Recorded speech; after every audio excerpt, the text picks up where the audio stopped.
right, guys, let's just go ahead and get into it. This is going to be a great presentation today. I'm Glenn Setchfield, VP of Marketing for DMI, and I'm just absolutely thrilled that you can join this important session on 21st century planning, or 50% less cost, 100% more impact. This is all new and cutting edge stuff that we want to discuss. And at DMI, we're not just here to offer products. And this webinar is a testament to that. We're here to be your partner in growth. So at DMI, we're redefining what it means to be an independent marketing organization. Our mission is to simplify complexity and empower you, the financial professionals, with the tools, the expertise, and support you need to succeed in a competitive market. We combine a personalized service, unmatched in-house marketing expertise, and industry-leading speed to ensure your challenges are met with solutions that work. So whether it's case design, marketing strategies, or operational support, we're here to help you grow your business and better serve your clients. If you've ever wondered why so many of your peers choose DMI, it's because we go beyond being a service provider. We're a partner who listens and acts and delivers.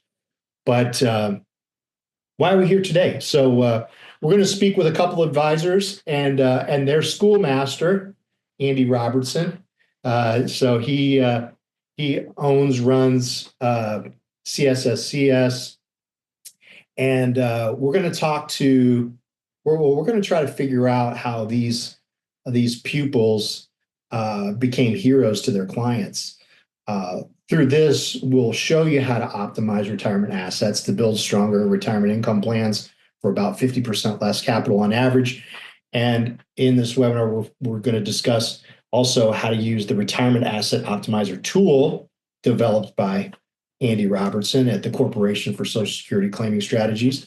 And then we're going to show you how to build more effective retirement income plans with the knowledge of Social Security and annuities, and then speak to the proteges of Andy Robertson about how they implement this 21st century strategy at Retirement Income HQ of America. I've got that right, Mike, right? It's incomeplanhq.com. If you go to incomeplanhq.com, you'll see Retirement Income Headquarters of America, RIHQ. Okay. Yeah. Incomeplanhq.com. You got it. Perfect. They're also known as the financial guys. They've also just written their own book, Beyond Break Even, an amazing book that you can get on Amazon. But also, we're going to be giving 20 books away today. We're going to raffle those off to those that have attended today. So very exciting that you guys have completed that book. Well done. But just a little background on Mike and Russ. They have over 300 million in assets utilizing the strategies that we're going to discuss today. And we just want to dive into this conversation. And, I encourage you to think about how this topic can elevate your conversations, differentiate your practice, and then most importantly, bring greater value to your clients. At DMI, we believe that your growth is our success. So let's dive into this together. As always, we're really lucky when we're able to bring Eric Lindewall on. He's one of our annuity VPs at DMI with over 30 years experience. Eric's knowledge runs deep when it comes to helping advisors navigate complex challenges and identify opportunities and ultimately grow their business. So I'm going to hand it off to you, Eric, and let you kind of set things up from your perspective a little bit. Thanks, Glenn, and good afternoon or morning to everybody. Thank you once again for joining us on yet another one of our webinars here at DMI. My job is easy today because we've got two superstars joining us in Mike and Russ. Many of you have heard us talk about the power of CSSCS and the software that Andy's created, and how it can dramatically impact your practice and help you solve problems and create better solutions for clients out there. We've had a lot of you all embrace the technology and embrace the concept and start to grow your practices. But today we're absolutely blessed with having Mike and Russ, who are really super users of the concepts and have enjoyed an enormous amount of success building a really tremendously impressive practice. So thank you. As we go through this, if you're not already working with DMI, step one would be to reach out to me. I would welcome an opportunity to learn about your practice, and together we can figure out if the concepts and topics that we're going to talk about today might work in your practice. So with that, let me turn it over, I believe, to Andy, who's going to get us started. And as always, Andy, take it away. Hey, and Andy, before you jump in, I just wanted to say for the audience out there, please use the Q&A function as we go through this, and we'll definitely get to your questions. So I was remiss in adding that comment. So, but Andy, well, thank you, Eric, and Andy, continue. My apologies. Greg, Glenn, Eric, can you hear me okay?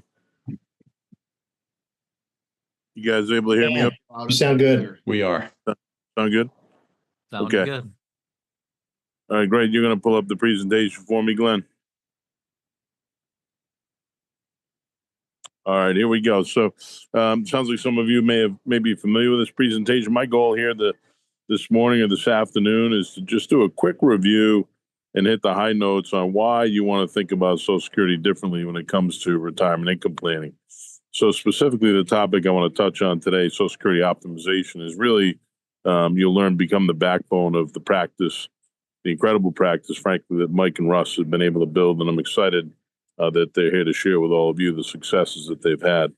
But when we talk about Social Security, we use the term optimization because we're really looking at it holistically and trying to put on display quantitatively the impact it can have on an overall plan. So more often than not, people look very superficially at this as a tool and don't view it in the light it should be viewed, which is it's the most dynamic tool in the planning toolbox. You can go to the next slide, Glenn.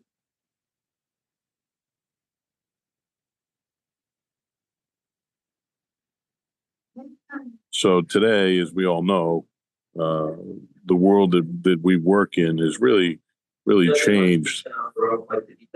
Sorry, I'm in an airport, folks. And ultimately, what we hear from the academic world is that the vast majority of Americans are not on pace to meet their savings targets. So this is just another example of the statistics that we come across every day that kind of highlight that story. My goal today is to share with you how in many instances, whether or not somebody saved enough money has far less to do with the work that they've done and far more to do with the way the advisors they work with go about building and implementing plans. When we look at when people historically take Social Security, the answer is always early. What we found interesting is when we ask people, when do you intend to take? They always say early. When we ask why, we get a number of different answers, but effectively what we hear is they're not convinced they're going to be here till 70. So they know if they wait, they're going to get more, but they're not convinced that it's going to be worth their while because they're afraid maybe they won't make it to 70 or they'll only last till 71 or 72. So really what they're saying, in my estimation, is when it comes to Social Security, they don't want to make the wrong bet. The wrong bet would be to wait to take benefits until 70 when they can get considerably more. And on the 364th day of their 69th year, fall off a 1,000-foot cliff and think to themselves, "Oh crap! I should have taken benefits at 62." Right? Ultimately, that's what they're trying to avoid. Now, the interesting thing is, and why I say people look at it as a bet, is we ask them when they intend to take and why.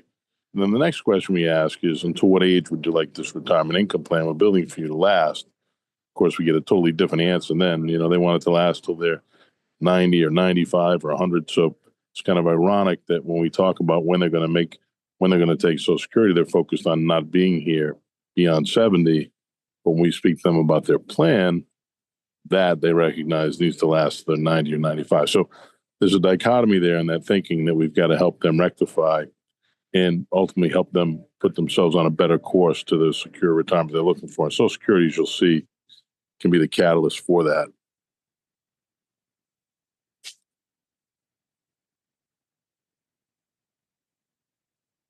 Go ahead, Glenn. You can keep going.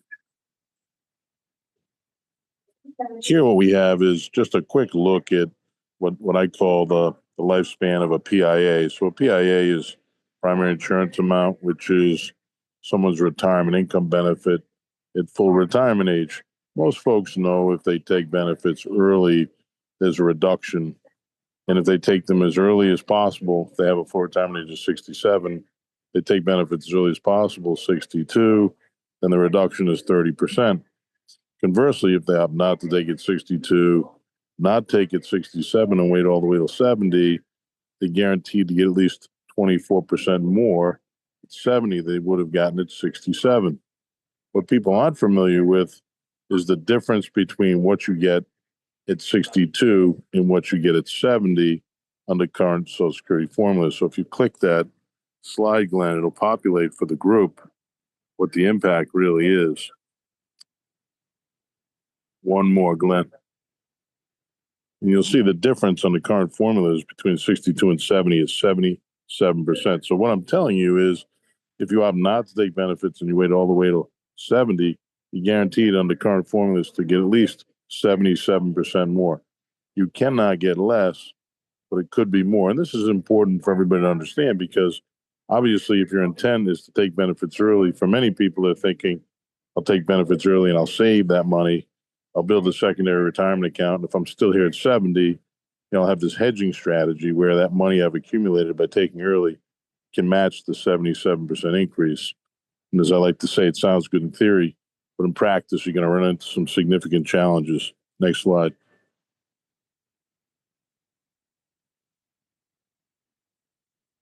The first thing you're going to run into is what's known as the earnings test. So if you're collecting, you're under full retirement age and you have earned income, you're going to be subjected to the earnings test. For every $2 you're over that threshold, you have to forfeit $1 in benefits. What does that mean?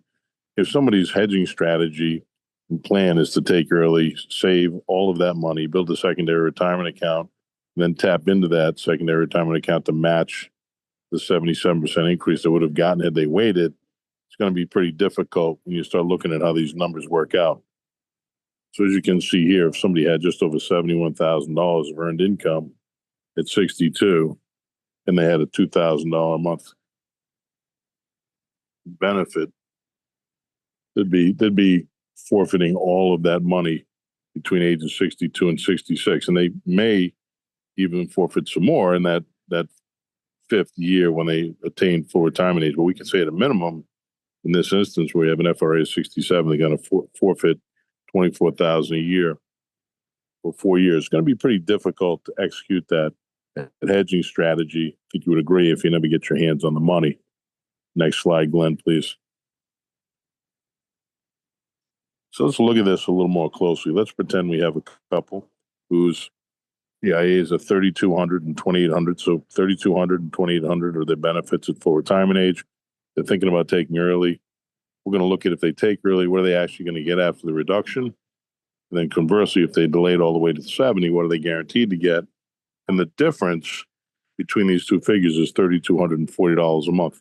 Why do I bring that up? Because we've got to be able to build a big enough secondary retirement account, even in the face of the earnings test, to spin off enough income to match this $3,240 a month increase when 70 finally comes. So if you look at the next slide, we're going to look at what does that 3,240 really represent in total capital or total income, pardon me, 38.8. So we need to generate from the money we took early from Social Security and saved 38.8 in additional income at 70 to match the minimum increase they would have gotten had they simply waited. So go to the next slide. We can talk a little bit about how we can back into the capital and performance requirement to achieve those kind of numbers.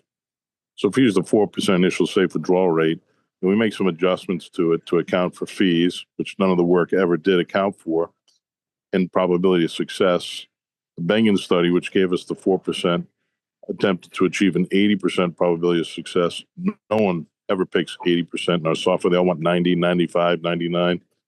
So we make an adjustment down to account for fees of 1% and the idea that we want to achieve a 95% or 99% probability of success. Now we know what can we safely take in year one from the capital we've accumulated, 2.62%. So how much capital will we need 8 years from now to actually deliver with the reasonable probability the 38.8 of additional income they'll need? you need almost $1.5 million. You have to earn in excess of 30% the compounding annual growth rate over that period of time on all the money that you saved, assuming you saved every penny and the earnings test didn't exist. The likelihood that you could deliver that kind of performance for your client, I think we can all agree, is highly unlikely. Nor would any compliance department ever sign off on you positioning the asset so aggressively should actually even have a chance to attain that if the market fully cooperated. So it's just, is it possible? Sure, anything's possible. Is it probable? No. So ultimately, through education, we help people understand that this is what you're up against. Now, on the next slide, we're going to talk real quickly about what happens between 62 and 70. So earlier I said you get at least 76%, cannot be less, but it could be more. Of course, the question that everybody wants to know the answer to is how could it be more? Here's how it can be more. Every year from the time you reach age 62, whether you're collecting benefits or not, if a cost of living adjustment is declared, your primary insurance amount, which is your retirement income benefit for retirement age, that number is increased on a compounded basis to account for a cost of living adjustment. Again, whether you're collecting or not. So what does that mean? The only way you would have a 77% increase is if not a single cost of living adjustment was declared over the 8-year period between attaining 62 and 70. What you're going to see on the next slide shows what the actual impact was over the past cycle. So if we assume you attain the current age on January 1st, we're going to look at, if we go back in time and you said to me in 2017, how much more am I going to get? I would have said 77% at least, can't be less, could be more. Now you come back January 1st, 2025. What was the actual increase? 133%. So think about that for a minute. You have to earn almost 30% to match a 76% increase. What are the odds you're going to deliver the kind of performance for a client required to match a 133% increase? And I'm not cherry picking these numbers.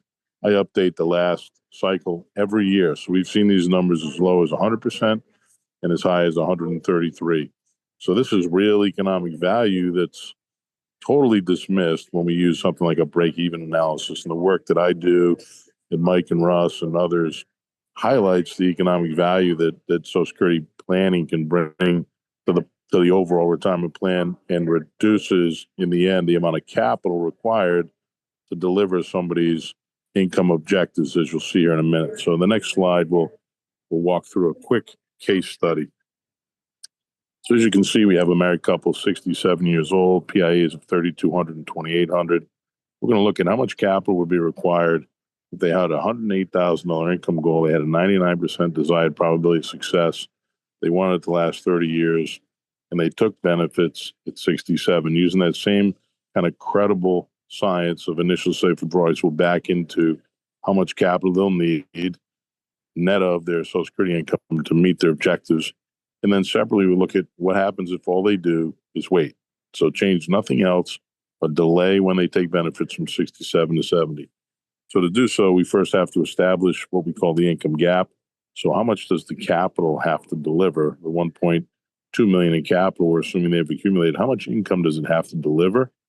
Beginning in the early scenario at 67 to provide the additional income they need. So they need 36,000, I believe is the number, from Social Security to meet their objectives. If they take early, and if they take later at 70, they need a little bit less. On the next slide, we're going to take a little closer look at this. Go ahead to the next one, Glenn. So ultimately, what we're responsible for normally is filling the gap with whatever capital they have available. So if we take benefits early, we need to deliver an additional 36,000 from the 1.2 million. If we delay, they need less because the cost of living adjustment, the delayed retirement credits that they earn between 67 and 70 are going to drive up Social Security, so it'll drive down the gap. But we will make an inflation adjustment to that gap number here in a moment. Next slide, Glenn, please. So this just shows the quick math using that same credible science. How much capital do we need to meet the plan objectives? An additional 36,000 over 30 years, a 99% probability of success. We need 1.5 million. They don't have 1.5 million, they have 1.2 million. So what we'll do is we'll explore the impact of the capital requirement in the software if they choose to take benefits at a different time. In this instance, I show what happens if they wait till 70, but I make an inflation adjustment to the gap because we're still retiring at 67. The question we're really exploring here is what impact would it take or would it have if we didn't take benefits till 70? Not if we waited to retire until 70, just waited to take benefits till 70. So once we apply the inflation adjustment, we need $783,000 to deliver that additional income from 70 and beyond. But on the next slide, we'll talk about one of the fundamental differences between what we call the earlies and the laters. So what happens here is if I opt to take benefits later, but I'm still retiring at 67, I've got to carry myself financially for those first 3 years. So we calculate here very simply, we do this in the software, the amount of money, what we call bridge capital, we'll need to carry us from when we retire, when we take benefits. So if you click on that, Glenn, it'll actually populate bridge capital, and it'll add that to the money we'll need beginning at 70 once Social Security benefits kick in to close the remaining gap. And now we go from needing 1.5 million to do the job, and frankly, being $300,000 underfunded, to needing just over 1.1 million. And now we're, instead of being underfunded, we're slightly overfunded. So if you think about what just happened, if you go to the next slide, we took the same income goal, the same time horizon, the same portfolio construct, the same inflation assumptions, the same desired probability of success. Everything is exactly the same except when and how they take benefits. The amount of capital required to deliver that plan drops by 26%. So the real question is, okay, I see clearly that waiting can be beneficial, but how do we get to 50% less, the 50% less DMI is talked about when marketing this call? So the next slide talks a little bit about, how we got to where we are, the amount of capital, and the difference between taking benefits at FRA versus taking benefits at 70, and summarizes the impact of the capital. But the way you get to a 50% reduction is you look for a second opportunity to get some leverage. So in the first step here, we're leveraging Social Security a little bit differently. Now the next step, instead of only considering an asset allocation approach, which is what we're doing when we use asset allocation and interest rate withdrawal rates to back on the number, but we look at using a lifetime income benefit. So if you go to the next slide, Glenn, one more after this. Sorry, I went one more, buddy. I got ahead of myself. Go to one more slide. We'll wrap this up again later. So right here, we go to DMI and we say to Eric, how much do we need to invest today? In this example, the Ascent Pro 10, to deliver the same income on a contractually guaranteed basis for the duration of 2 years? And the answer is considerably less, 280 some odd thousand, versus what we're seeing if we use an asset allocation approach of almost 800,000. The bridge capital remains the same because we're still going to retire at 67 and not take benefits till 70. But by bringing that second leverage point into the equation, we're truly not only optimizing Social Security, we're optimizing the assets. We drive the capital requirement down dramatically, and we deliver the same income plan, meet all their objectives with 618,000 versus the original 1.5 and the alternative 1.1. So clearly, we're able to deliver a significantly better plan for a significantly lower amount of capital. It took them from underfunded to effectively fully funded to now overfunded. And we did so simply by taking benefits at a different time and leveraging all the tools in the toolbox. Next slide just talks a little bit about some of the added benefits. Not a feature, but some of the added benefits. So this is just a summary of the difference. So if we look at the earlies, they were 300,000 underfunded, and now the laters are almost 600,000 overfunded. That's an $800, almost $900,000 swing in the client's favor. Again, all they did is take benefits at a different time and take advantage of a second leverage point with the lifetime income benefit. So on the next slide, Glenn, it's going to just kind of compare and contrast the earlies plan, which is really the traditional approach, with the optimized plan. If you click that, it will show what the impact is to what I call the 4 areas of concern. Oh, you went one too far, but that's all right. So it can be dramatic, but the other part, there you go. I'm just not seeing on my screen. Obviously, you can see percentage guaranteed, percentage inflation adjusted, percentage taxable, and last but not least, what remains in guaranteed source of income for the survivor. We deliver all that for effectively 50% or more than 50% less capital. One of the added benefits on the next slide is not only are we delivering the plan for 50% less capital and taking them from underfunded to overfunded, but we're also delivering that plan on a highly tax efficient basis. So I'm not going to get into the details on taxation. We do get into that in our class. What you'll see here is by the time they're 70, the inflation adjusted income is swelled to almost or just over 118. And the amount of taxable income for the earlies is 75. For the laters, it's 48. That's a considerable difference. $27,000 a year less taxable income. You take that and you project it out, for the remaining 27 years, and you're talking about several $100,000 less taxable income on top of delivering a plan that's fully funded, not underfunded by $300,000. So keep going, Glenn.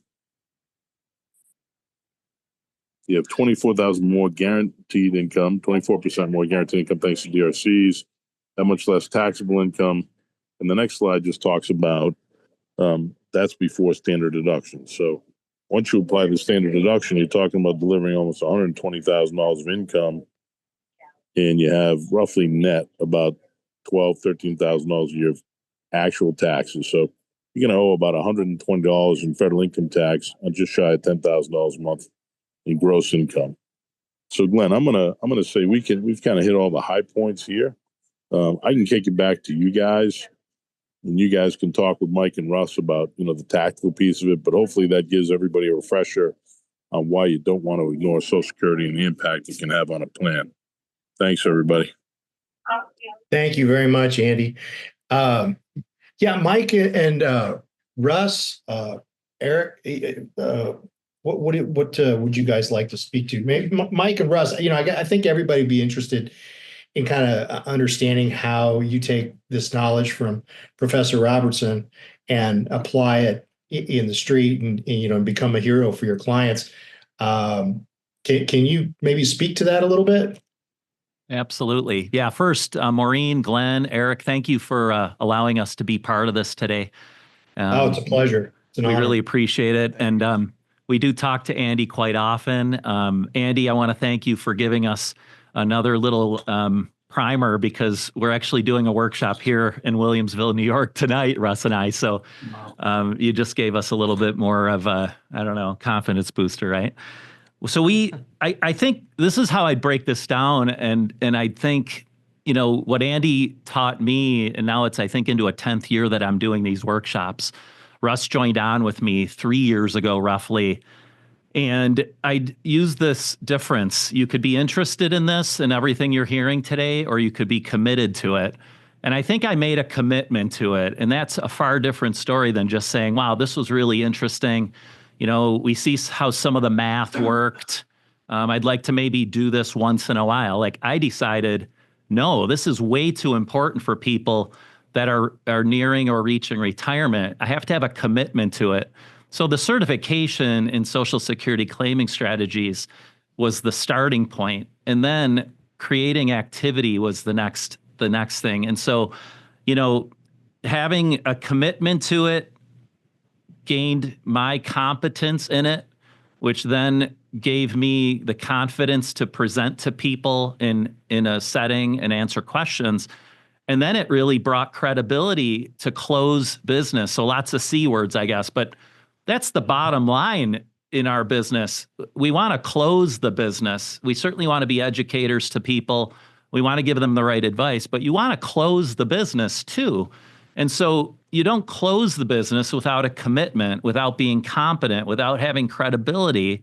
And so the only other thing I'd say, and I want Russ to interject then, is we don't do anything different than what Andy has laid out for us. And I literally have not changed a thing in 10 years. I've only made these subtle adjustments that Andy has recommended.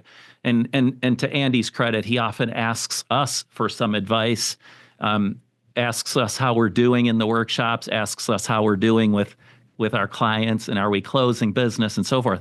So I don't know. I think it's just the right approach. And so once you make that commitment to it, it truly becomes fairly easy. I hate to say it that way, but it really does, because we don't vary what we're doing. We're not trying to reinvent the wheel to any degree. Yeah. Hey, Mike, Mark, or Russ. I mean, Russ, maybe you can answer this. And I don't mean to interrupt you, but for those people that are out there that are thinking CSSCS certification sounds complicated, this whole deal sounds a little strange. Just what what would you say to them? Is it difficult, or is it actually, in fact, maybe a little bit easier? You need to take the time to study, of course, the material, and take your time in really understanding the concepts. Rush, your mic is a little bit low. If you don't, maybe Oh, is it? there's a way to Oh, turn wow. it up a bit. I'll get it. Sorry. Yep, no problem. Maybe I can speak into yours for it. Oh yeah, there you go. There you go. How's that? Is that better? Oh, that's perfect. Thanks, Russ. Okay. Appreciate Yeah. No, you're welcome. With any certification, there's you have to learn the material, of course, and feel confident enough to pass the exam. Mic number 4, Mike. Sorry about that. But I think even more important is, and to Mike's point of the competence and embracing this, like, you have to have repetition to put it into practice, because there are so many filing strategies, rules, and everything in order for you to feel confident in delivering the information to clients. And that's ultimately why you're seeking that. So it's attainable. It is work, of course, but everything you do after that, to me, and staying ingrained in the material is really, really where I think the importance of it is. Does that answer your question well?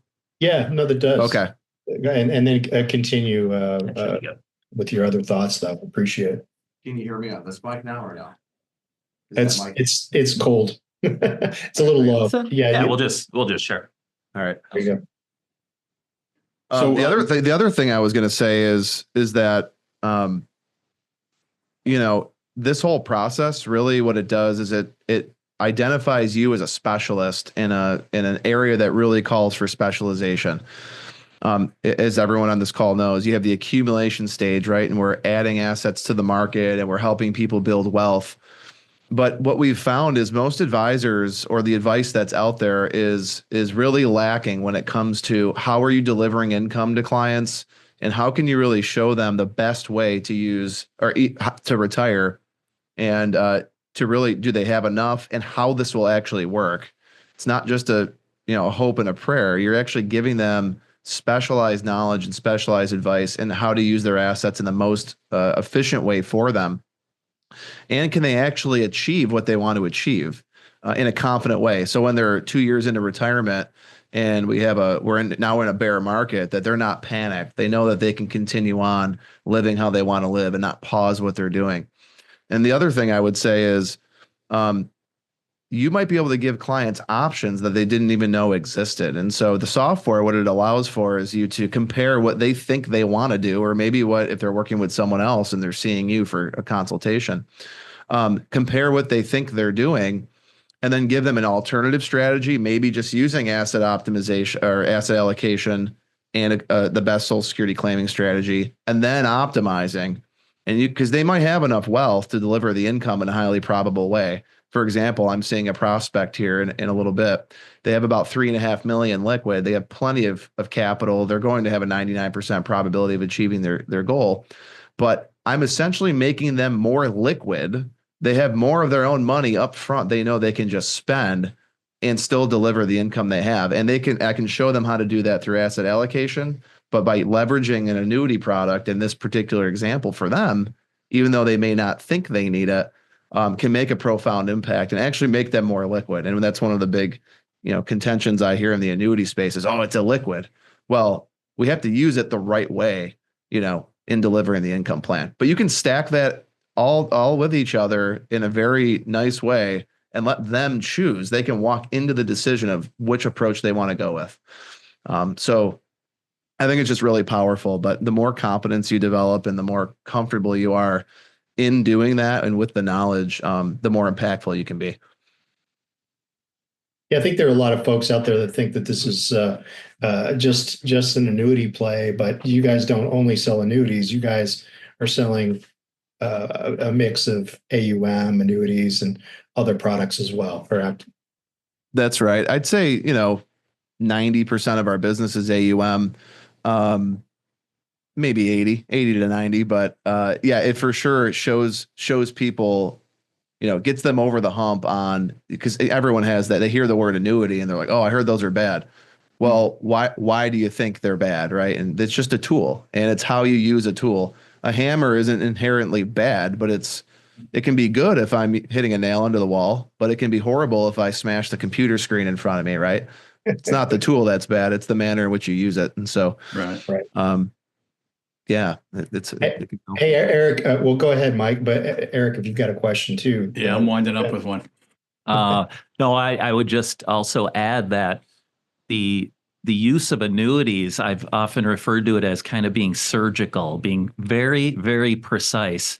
And I mean to the point of not one extra dollar goes into an annuity if it doesn't have to, but you don't then have to guess. All you have to do is apply what you've learned about people, what their retirement income goal is, what all the sources of income will be, what their wealth is, and you can identify then precisely, as Andy's example showed, precisely what the annuity needs to be. And I think that alone shows people you're not just randomly assigning a certain dollar value to an annuity, and that could be perceived as a little more self-serving as an agent, right, or as an advisor. You're doing precisely what the software said we should do so that you have that much more excess capital for discretionary use or even for legacy. And I know we often will say, people joke and say, legacy, we just have to get through our retirement. We don't expect the kids to get anything. And we say, well, we think we can resuscitate that notion. We think we can bring that back to life and maybe even create legacy for your kids or your grandkids. So I think that's just an important point. With confidence and with the ability to use software so specifically, you can often, I think, break through the kind of fear of an annuity or the misapplication of an annuity. Do you think data tells the story in some respects? Is that part of what you're saying there? Yes. And I mean, unfortunately, people have been sold on annuities, and we often will find out that we can actually, if they're out of surrender, of course, we can maybe, just abandon them, put more money into more of an asset-based, an AUM-based solution, a managed asset solution.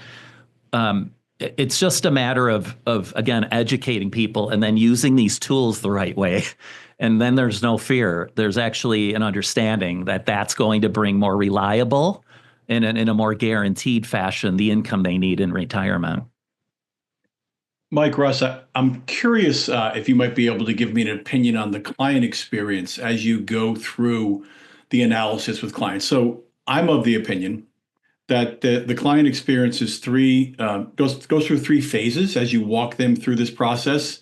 They go through an oh no phase when they see how underfunded traditional methods have left them. They go through an aha phase where they realize that there might be a solution, and then they go through an oh good phase when they see the optimized approach.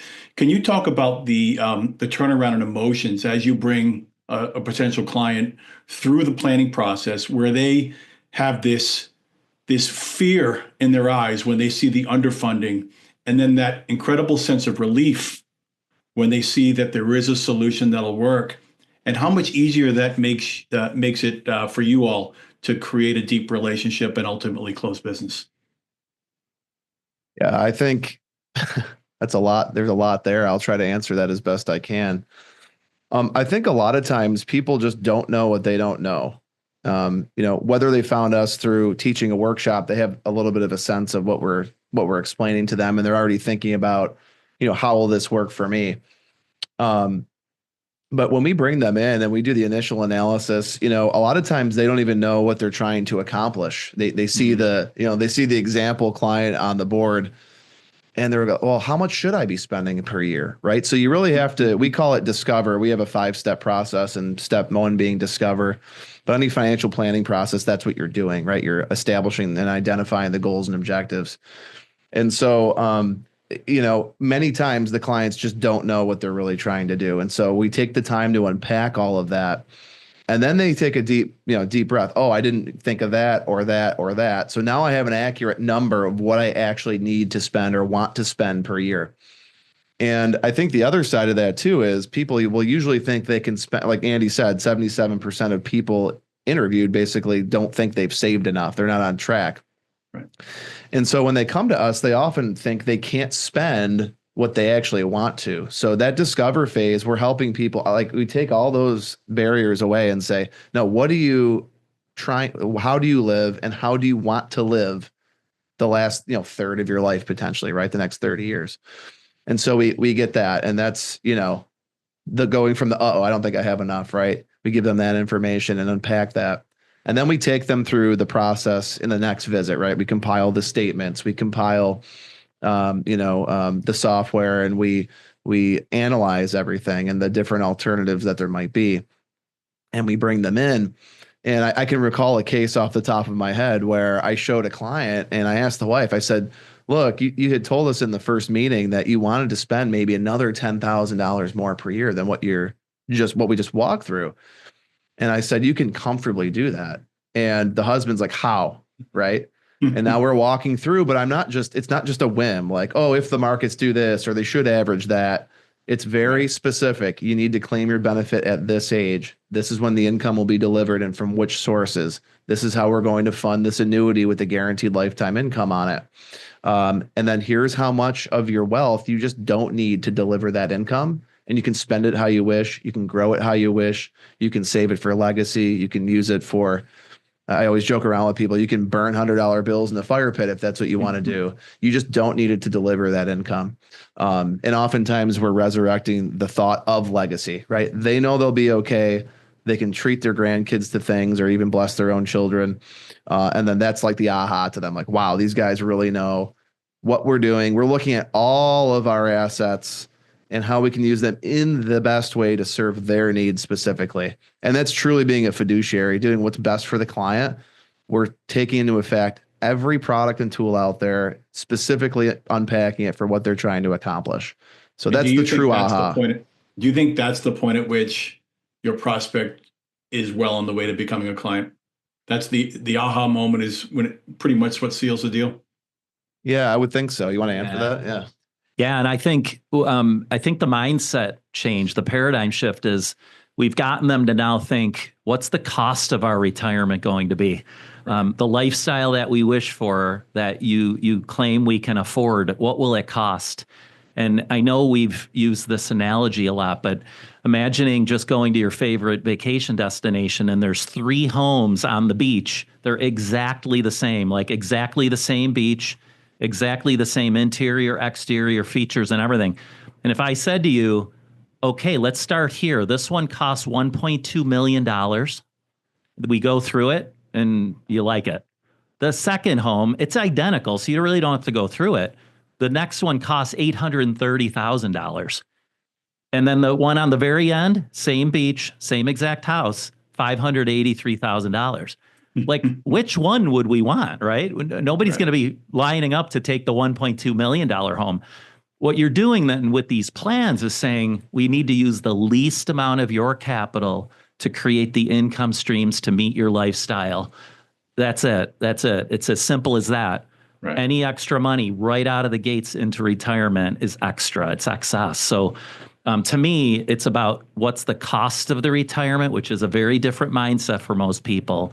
And then it's risk management. How can we do this in the least risk-oriented way so that you're not worried? You're not worried that a Dow Jones drop of 1,200 on a given day is changing that you can either go on the Alaskan cruise or not, or that you can gift money to your kids or not. It shouldn't be about that in retirement. It should be peace, low anxiety, low stress, and experiences. Awesome. Yeah. Yeah, actually, something. If I could add one more thing to that, the aha moment. So, through the course curriculum, you'll learn about things about Social Security that most people have no idea even exist. And just a quick example, and in our book, we give a lot of real life examples on, true clients to us, of course, not the real names, But I think the most profound thing we provide to people in some cases, and I'll give you this example. I had a woman come to see me. She was thinking about retiring. She's 67. She's already at full retirement age. She wanted to work until 70 and decided that's when she wanted to claim her benefit. But through the discovery phase, right, I've discovered that she was, through listening to her, she had raised her kids on her own. She was married years past and divorced. And after unpacking that situation, I had found out that she was married longer than 10 years and her ex-spouse had passed away. And so she was entitled to a full benefit on his record for those next 3 years before she switched to her own benefit and found her about $60,000 in income she had no idea was even there. The government will not send you a letter saying that they have this money for you. And what she was able to do was give all that money to her kids. She felt like that was the right thing. And she basically told me, and if she wasn't even a client yet, she's like, because everything you told me about that, she goes, I will definitely become a client. I will never go anywhere else. And she's like, you have my full trust. So it can be really profound. And that was just another cool aha moment I had that I thought about that this knowledge can really give your clients. So I had to share that. It's a great story. Yeah. Len, we got you on mute, bud. Sorry, guys. So we have a workshop coming up on March 18th and the 20th. And Mike and Russ, I just wanted to get your impression. So the first workshop is about the CSSCS certification. The second one is for the retirement asset optimization program. That certification would be for people that have not got the certification, but the RAO training, that could be good for people that are already enrolled in the program and want to brush up on the new system. The new system is actually not only going to make the calculations you guys are talking about, but will also point the agent to a specific annuity a recommendation for the client, or a number of recommendations for the client.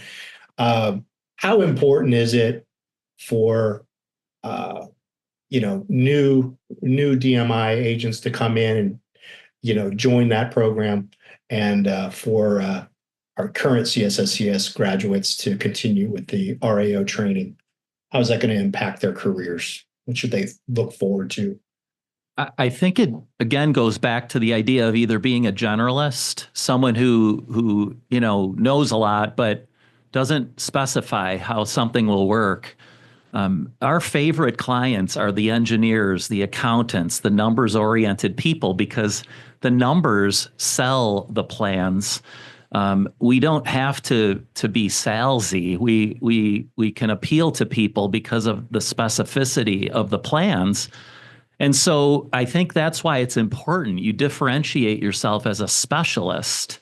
And as you gain more and more experience and gain more stories like the great story Russ just shared, people start to see this is legit. This isn't just some marketing scheme. This is a legitimate way to adequately prepare people for retirement. And by doing that and staying engaged, again, this all goes back to activity.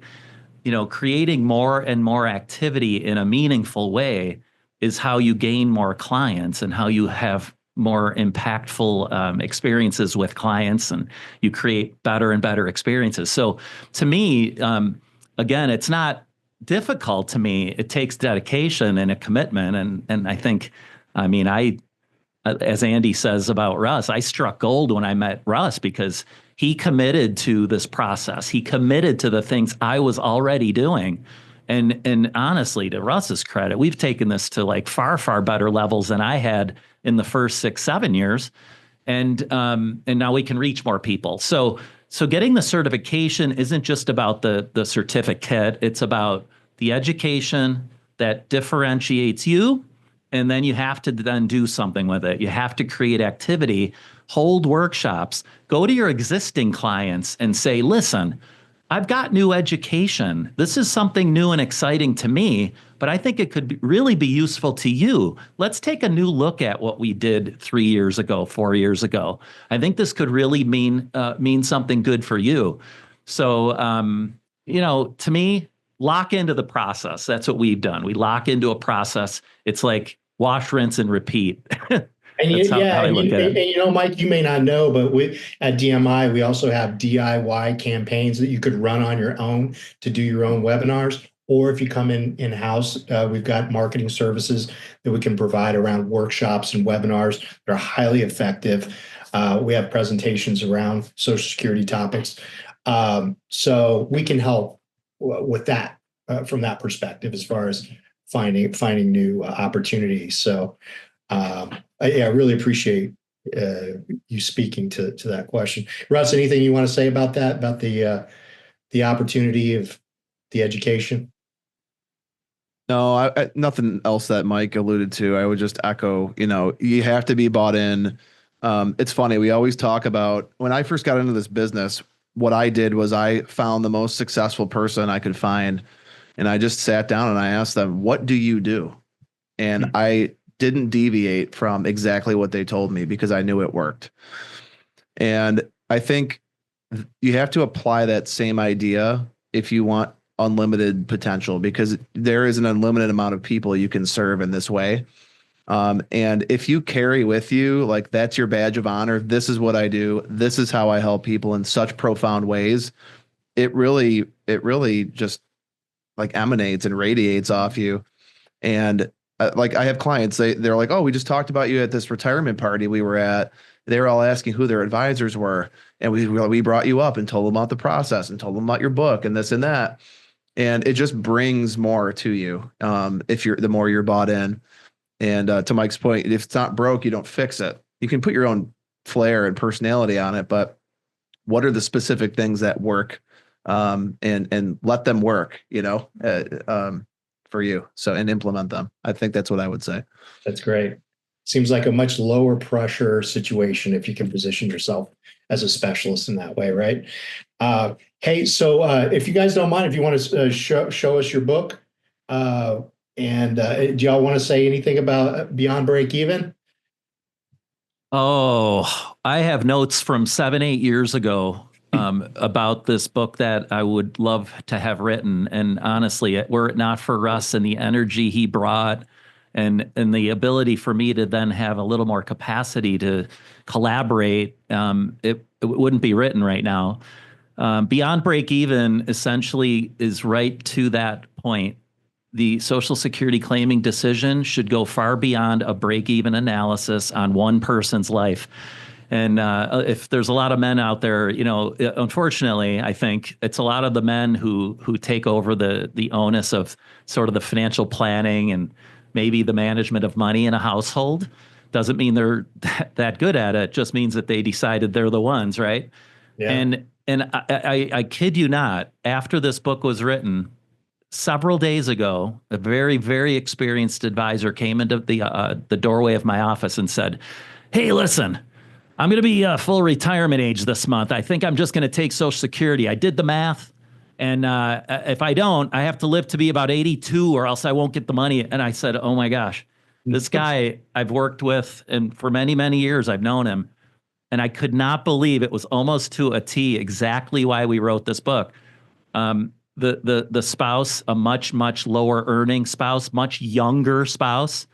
And I mean, he was convinced, and I'm not going to just offer advice or opinion unless I sit with somebody, but that's why, because we often think of only ourselves and what the numbers are, and we often react in fear. The trust fund might go broke. I better take it while it's there. All this fear and the simple math often takes over. But that's why we wrote the book.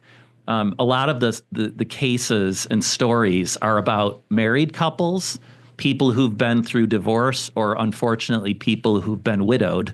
Those are the most meaningful examples that we can always think about because they're the most profound. Those are the ones where you're literally breaking down with those clients to the point of emotional tears because they are so happy that they're moving forward in a more probable, secure way. So that's what the book's about. It's about bringing up concepts that people often haven't thought about. As Russ said, it's sometimes the things you don't know, you just don't know them. You need someone to bring those to light. So that's why we did the book. That's why we're proud of the book. And, feel free to contact us if you want to offer any advice about it or any other thoughts about it. You got it. Well, and Andy wrote the foreword for you guys, right? I assume. Well, why did you ask him to write the foreword? Yeah, go ahead.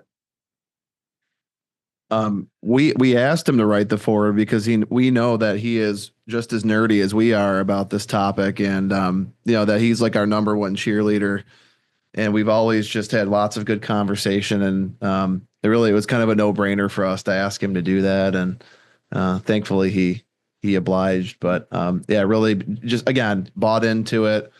Holistic planning, right? And we thought he'd be the best spokesperson to really kick off the book, and we thought he did a great job. But That's awesome. yeah. Awesome.